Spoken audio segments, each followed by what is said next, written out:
Muy buenas, y aquí vamos a hacer el último problema.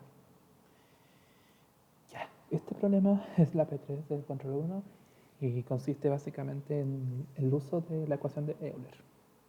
Dice así, el tubo de la figura de diámetro interno D, que es mucho menor que el largo A, y el largo L, que es todo el largo del tubo que contiene un fluido ideal de densidad ρ. Y aquí es importante, un fluido ideal siempre es incompresible, entonces todo lo que yo comprima acá va a subir en igual medida. En su rama vertical contiene un cilindro de masa m, el que puede deslizar sin roce con las paredes del tubo. La condición de equilibrio estática la muestra en la figura 1. Si en t igual a 0 el cilindro se desplaza a una distancia ρ sub 0, o sea, delta sub 0, y luego se deja oscilar libremente, se pide determinar 1. La posición del cilindro en función del tiempo. 2. Las presiones máximas y mínimas que el fluido ejerce sobre la base del cilindro. Ya, ¿cómo se ataca este problema? Bueno, como ya lo vimos en las clases anteriores, primero vamos a ver cómo trabajar con la posición del cilindro. Esto se sustenta básicamente, estoy grabando, ¿cierto? Sí, esto se sustenta básicamente en analizar esto como si fuera un resorte. Y aquí lo voy a buscar.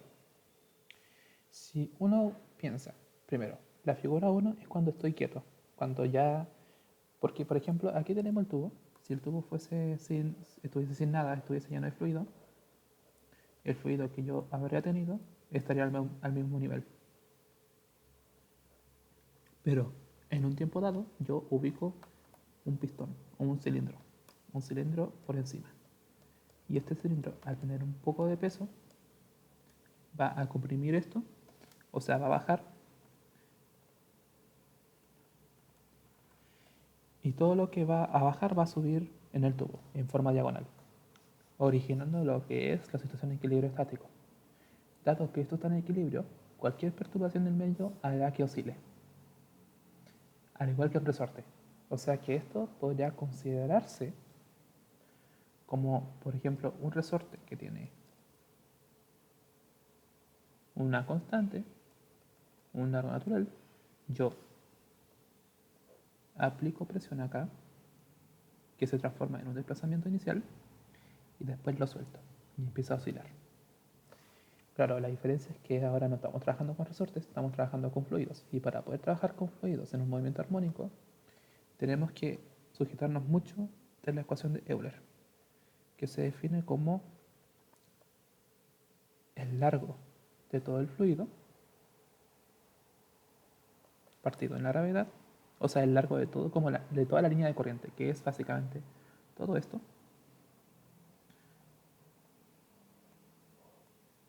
por la velocidad que adquiere cada partícula de fluido. A esto se refiere con que el enfoque sea euleriano. El enfoque euleriano no se fija como partícula a partícula, se fija como todo uno solo. O sea que el movimiento de acá va a ser solidario al de acá, a su vez va a ser solidario al de acá, y así. Todos se van a mover a la vez. Y esto se suma con la suma de Bernoulli en un punto final menos en un punto inicial. Y como dije, siempre voy de un punto inicial B1 a un punto final B2, cuyo largo va a ser justamente L. Y esto se va a igualar a 0 por como nos dice la teoría. Habiendo dicho eso, ahora solamente falta ver la geometría, porque sabemos bien que la suma de Bernoulli se define como esto: una altura de velocidad, una altura de presiones y una altura de elevación, donde gamma, recordando, es ρ por g. Y aquí una acotación importante. Bernoulli es una forma de medir energía. La energía, recordemos que es como Newton partido al metro. Bernoulli mide la energía en forma de altura, donde agarra las dos componentes cinéticas y potenciales. Y esto se transforma en una suma. Es como si yo sumara la energía cinética más la energía potencial y le igualara la energía mecánica. La diferencia es que como estamos trabajando con medios fluidos, Bernoulli es nuestra energía o nuestra fórmula para poder determinar la energía mecánica que lleva dicho fluido. Entonces, para poder llevar esto a la práctica, tenemos que analizar el problema. Y para analizarlo, Primero debemos recordar cómo se trabajan los resortes. Ciertamente, cuando nosotros trabajamos resortes, siempre disponíamos un resorte que estaba en reposo. Supongamos que desde acá parte de la coordenada 0. Y esto tenía un largo inicial y un K. Y esto lo voy a solapar. Yo, al moverlo a una cierta distancia,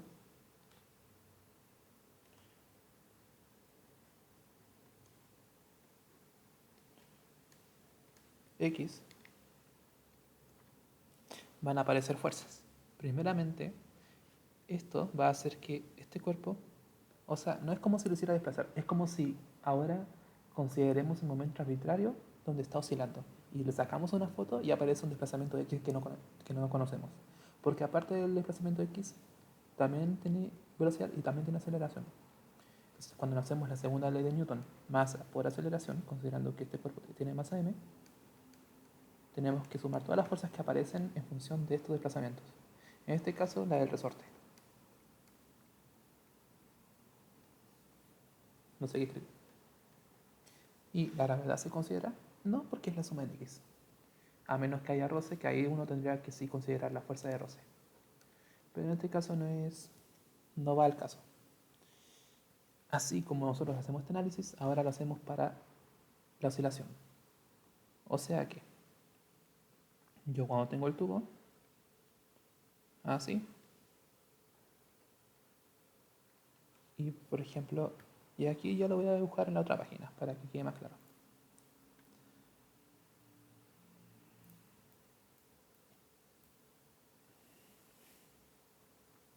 Y aquí vamos a analizar los dos casos. El primer caso, que es cuando aquí voy a definir una línea recta para que se note cuál es la línea, cuáles son los límites.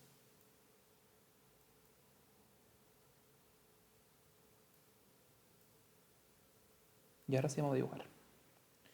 El caso inicial, el caso donde realmente no hay nada, donde no está oscilando, donde ya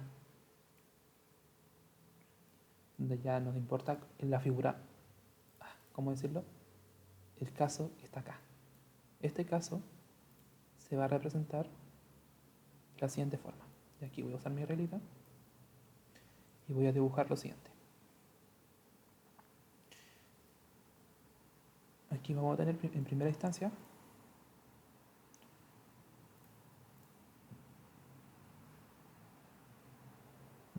hasta donde llega el pistón y la punta de abajo. O sea, aquí ya dispuse el pistón o el cilindro y llegó hasta acá. Y como el pistón genera un peso, esta columna de fluido se va a desplazar un poco más arriba.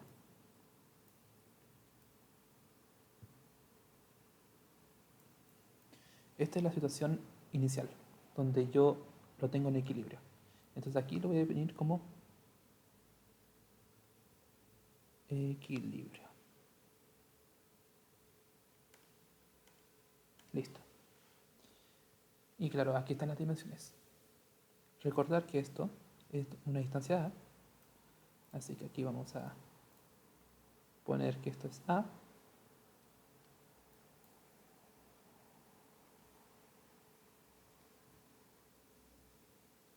Perfecto.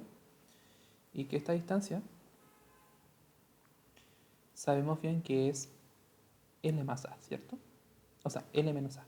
Acá no lo voy a poner porque así no quiero abusar mucho de escribir encima, pero es que se entienda que todo este largo es L y que le falta este largo para poder llegar a complementar con A va a ser L menos A. Esta es la situación de equilibrio. Ahora, ¿qué pasa? Yo voy a poner el dedo y voy a hacer fuerza en el cilindro. Esto provocará lo siguiente. Voy a primero a usar el color verde para definir cuánto voy a expresarlo. Aquí voy a exagerarlo, voy a hacer un desplazamiento grande.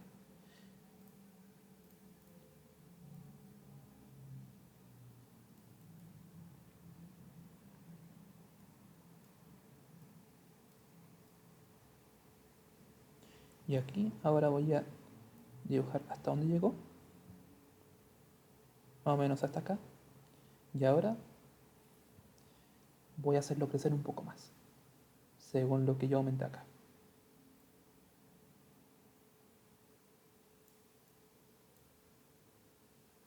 Entonces, si yo ahora trazo la línea recta, solamente para poder como ser lo más aproximado posible y como metódico, todo lo que yo subí acá va a pertenecer a X, la distancia que yo acabo de mover.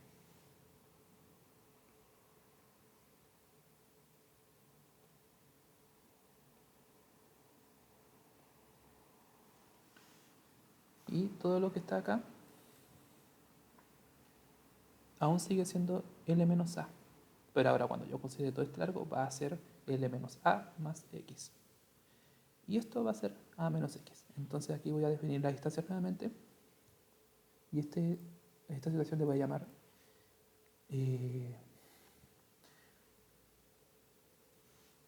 equilibrio. Y esto va a ser, no sé si decirlo, desequilibrio. ¿Cuál sería un buen nombre? Momento arbitrario.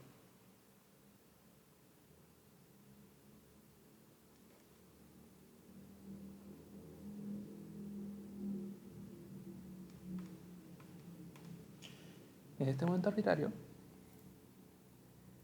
tengo que fijarme en dos puntos importantes. Primero, el punto donde yo aplico el pistón y el punto final. ¿Por qué me interesan esos dos puntos y no lo que está entre medio? Uno, porque no sabemos qué alturas hay acá. Acá no sabemos cuánto hay de altura. Y acá sí sabemos, pero el problema con esto es que no sabemos qué presión tiene. Pasa que cuando yo estoy en un momento arbitrario donde está oscilando, no sigue la ley hidrostática, porque no está estático, no está quieto. Esto está en constante movimiento, por lo que la ley hidrostática de presiones no funciona acá. Entonces, siguiendo esta lógica, todas las presiones acá no se van a conocer, excepto en donde está abierta la atmósfera. Acá, a pesar de que no se conozca la presión, sí conocemos la altura. Acá conocemos la presión y la altura, pero acá hay una incógnita, ¿cierto? Entonces, ¿por qué no podemos ubicarnos en puntos donde conozcamos todo? Y esta es la gracia. Acá nos hablan de la posición del cilindro en función del tiempo. Acá estamos hablando de... Acá el punto que estamos utilizando es un punto cercano al cilindro. Este punto, en cierto modo, utiliza o se describe en función de la altura del cilindro. O sea, aquí, aparte de considerar la altura del flujo, también estoy considerando la altura del cilindro. Esta altura también tiene una presión. Y esta presión va a ser la que me va a ayudar a describir la posición del cilindro. Porque recuerden bien, esto ya es el abarcado donde yo aplico todo el momento arbitrario y más. Pero si yo hago el desele del cilindro, este cilindro tiene un peso que va a estar denominado como M por G. Y esta fuerza que se va a oponer al cilindro no es una fuerza, por así decirlo, que apunta hacia arriba, hacia abajo, dependiendo de donde esté. Recordar, los fluidos siempre ejercen fuerzas en un cuerpo en dirección. Si esto fuese una esfera sumergida, todos los cuerpos todo el fluido va a ejercer fuerzas de forma perpendicular en la normal interna del fluido. Tomando en cuenta eso, si el fluido estaba por debajo, la fuerza que va a aplicar va a ser una fuerza de presión desconocida. Pero la particularidad es que esta fuerza de presión, al hacer el equilibrio dinámico aplicando la segunda ley de Newton, podemos decir lo siguiente. Considerando que el cilindro se rige por el mismo movimiento que el fluido, también va a tener una velocidad. Pero también podemos tratarlo como el caso del resorte. Aparte de tener velocidad, va a tener aceleración, por lo que la segunda ley de Newton se puede escribir de la siguiente forma. La masa del cilindro por 2 veces x va a estar igualado a la dirección del movimiento hacia abajo. O sea, todo lo que es solidario al movimiento suma y todo lo que no es solitario resta. Por lo que se obtiene finalmente que esta fuerza de presión vale algo. ¿Pero qué vale estrictamente? Esta fuerza de presión, recordemos que se define como fuerza dividido en área. O sea que tenemos que buscar la forma de escribir el área de esto.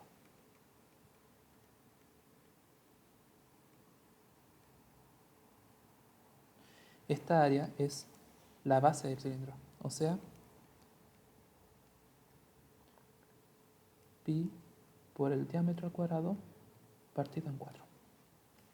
Por lo tanto, yo ya deduje esto, así que ahora esto lo voy a tirar para abajo nomás. O sea que PC, evaluándolo acá, va a ser igual a 4 veces m partido en pi. Aquí voy a sacar la regla. Pi por el diámetro al cuadrado. Por g menos x punto punto. De esta forma describimos la presión del cilindro, presión que antes no conocíamos, por lo tanto, las variables velocidad, presión y altura para este punto se conocen. Y acá también se conocen. Y acá se preguntarán, ¿por qué la velocidad también se conoce?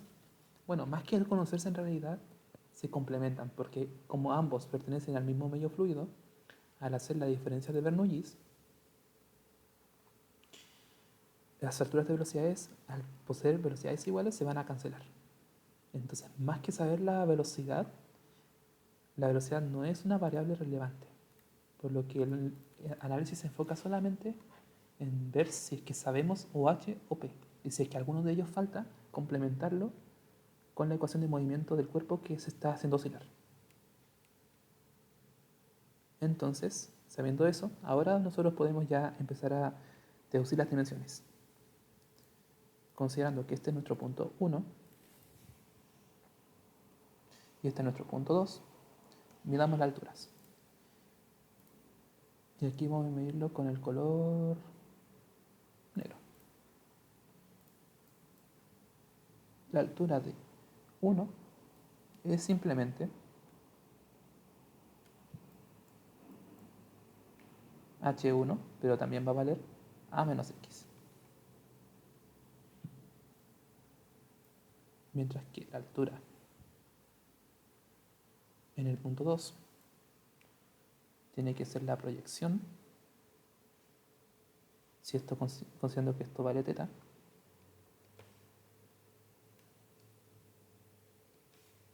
va a ser la proyección en el cateto opuesto, o sea, se atribuye un seno. El seno multiplicado por g por el largo de esto, recordando que esto antes era L menos A, ahora a esto le sumo un X, por lo que esto va a ser L menos A más X. Es decir, esta altura va a ser, y aquí voy a sacar la regla por si acaso, para que no me perjudique, L menos A más X por el seno. ¿Y cuánto valen las presiones? Las presiones van a valer lo siguiente. La presión en 2 va a ser la atmosférica. Y como trabajamos con relativas, va a ser 0. La presión en 1 va a ser la del cilindro. Ya sabemos cuánto vale, entonces no nos preocupamos. Y ahora aplicamos la fórmula. Al aplicar la fórmula, se tiene que L partido en G por, y aquí, TBAT. Ahora sumamos los Bernoullis. Recordar que las alturas de velocidad se cancelan, por lo que no los vamos a considerar en el cálculo. Vamos a tener A menos X más la presión partido en gamma. Esto es el Bernoulli 1, así que esto en realidad debe restar, no sumar. Y ahora el siguiente. L menos A más X por seno más la presión, que es la atmosférica. voy a revisar mis apuntes por si acaso, si es que me llego a equivocar.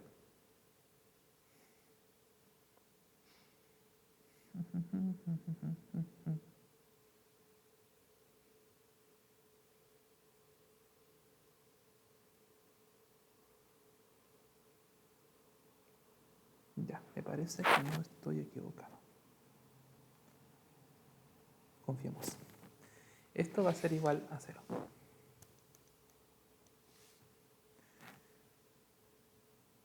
Algo me hace ruido. Déjenme chequear. Y así estamos bien. Y ahora vamos a desarrollar esto. Vamos a juntar todo lo que es... Bueno, primero voy a explicar cuánto vale Rho sub C, o sea, P sub C. Y vamos a escribir todo. Esto va a ser 4m partido en gamma.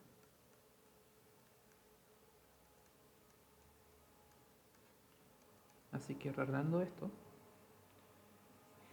va a ser igual a L partido en G más 4m partido en Rho GT por X punto, porque esto va a ser X punto. Esto va a ser 1 más C9 teta por X más la otra constante, que va a ser esto menos A, que está acá, menos 4mg, que está acá. Entonces vamos a escribirlo completo.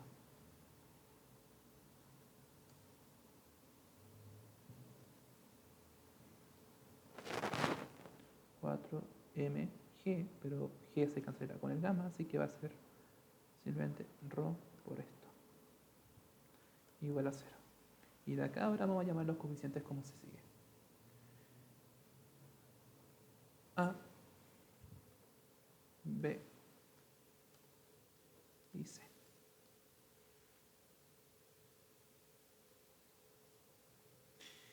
Después de esto, ahora simplemente decimos, se tiene una EDO de esta forma.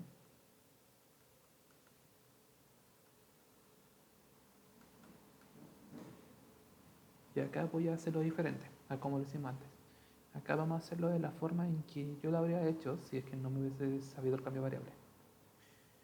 Vamos a hacer el polinomio característico.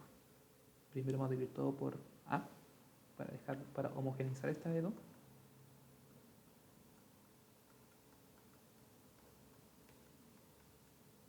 Y vamos a hacer lo siguiente. Lambda al cuadrado más esto. Lambda más esto. ¿Cómo se calcula esto? Bueno, lamentablemente... no, nada de lamentablemente. Esto lo homogenizo. De hecho, esto aquí se me traspaperé. Esto lo vamos a hacer así. Llegamos a esto y ahora llegamos a una EDO heterogénea.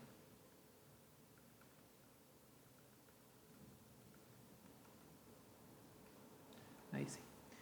La solución de esta EDO homogénea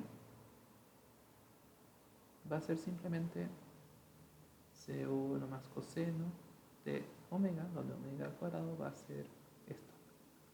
Omega t más C2 por el seno de omega t. En cuanto a la particular, se va a tener que, no vamos a considerar la aceleración, se va a tener esto, que va a ser igual a menos c partido en a.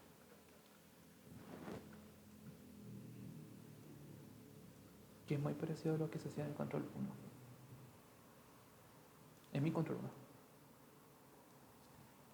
Esta EDO me va a entregar lo siguiente. La solución general va a ser la suma de ambas. O sea, aquí voy a copiar y pegar nomás.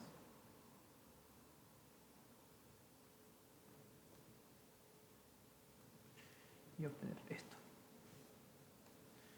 ¿Por qué lo hice de esta forma para la particular? Básicamente porque la particular puede tratarse como una solución cuya aceleración se anula en el tiempo infinito. Al anularse, solamente sobrevive la particular de orden cero. Entonces me queda solamente esto. Por lo que se puede hacer así. Y al tener esta solución, ahora simplemente aplico. De hecho, si se dan cuenta, lo hice bastante más rápido que la otra forma. Veamos si sale. Más que hacerlo rápido, veamos si es efectivo. Vamos a aplicar la condición inicial. Número 1. Que en 0, esto es 0.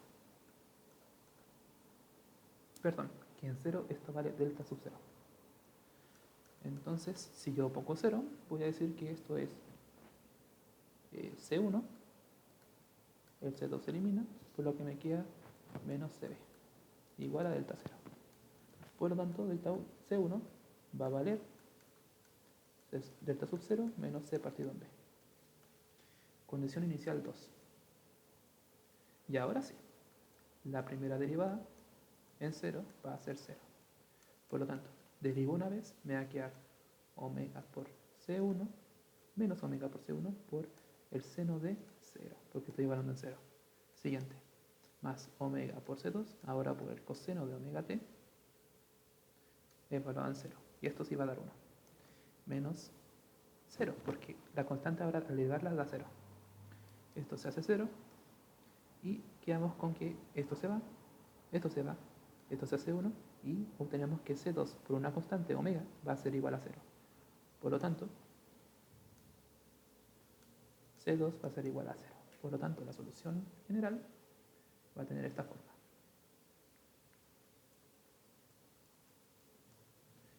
C1 vale eso, así que vamos a ponerlo así.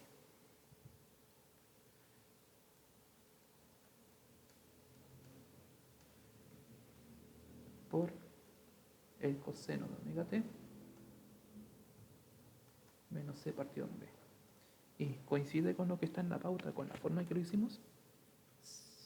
Uy, iba a decir que sí, pero no. Aquí veamos en qué nos equivocamos. No, en nada. Simplemente este término lo pasé sumando, entonces el término se hace más. Ahí sí, me había asustado. Ahora sí estamos listos con esta solución. ¿Y es la misma? Preguntándome de nuevo. Sí, es la misma. Así que podemos hacerlo de esta forma. Ya encontramos la posición del cilindro en función del tiempo. Es esta. Hasta ahí llega el problema. Hasta ahí ya se puede concluir que se hizo bien. Y no hay mucho más que decir. Claro, el único detalle es que sí me di cuenta en que la pauta no considera el gamma K dividido. Es un error de la pauta. Ahora sí lo considera en el video. Así que eso, lo importante es que lo expresen así, no escriban todo un corcho porque ya son conocidos, así que no tengan miedo de simplemente escribirlo como C partido en B, C partido en B, omega. Claro, un detalle sí, aclarar que omega vale decir, omega es la raíz de B partido en A. Escribir eso y ya ahora sí se podría decir que estamos listos. Siguiente pregunta. Presiones máximas y mínimas que el fluido ejerce sobre la base del cilindro. Y aquí vale recordar cuánto era lo que obtuve. P sub C se define como 4 veces la masa partido en pi por el diámetro al cuadrado, por g menos x2 puntos. X2 puntos, y aquí lo voy a derivar, me va a soltar simplemente la doble derivada del coseno omega t, que me va a soltar menos coseno omega t por omega al cuadrado. O sea, si yo llamo esto como alfa, voy a obtener menos omega al cuadrado por alfa por el coseno de omega t. Nada más que eso. Ahora, después de esto, simplemente lo recuerdo y digo, ya. ¿Cómo se escribe esto considerando que ya calculé x2 puntos? Así. 4m pi por t al cuadrado por g menos esto. Ahora es más porque ahora al menos con menos se cancela, pero que va a quedar como el coseno de omega t. Listo. Tenemos esto y ahora podemos definir cuáles son las presiones máximas y mínimas. Y aquí simplemente recordar. La función coseno parte en 1 y termina en 1. Así que tiene estos límites, menos 1 y más 1. Si analizamos el término, el máximo va a ser cuando el coseno sea 1, o sea, g más w, o sea, g más omega al cuadrado por alfa, y el mínimo cuando el coseno sea menos 1. Así que de esto simplemente podemos concluir que la presión, esto lo voy a llamar beta más, beta menos, refiriéndome a beta como este término, donde el más es cuando alcanza el máximo y B menos es cuando alcanza el mínimo. Por lo tanto, la presión del cilindro máxima va a ser solamente 4m partido en esto por B más. Y la presión del cilindro mínima va a ser finalmente esto por beta menos. Y así se concluye el ejercicio. Hasta aquí, cualquier duda, como dije, es preguntarme al correo. Si no, es porque supongo que ya se habrá entendido todo. Así que eso, muchas gracias por ver y ahí se nos cuidan. Saludos.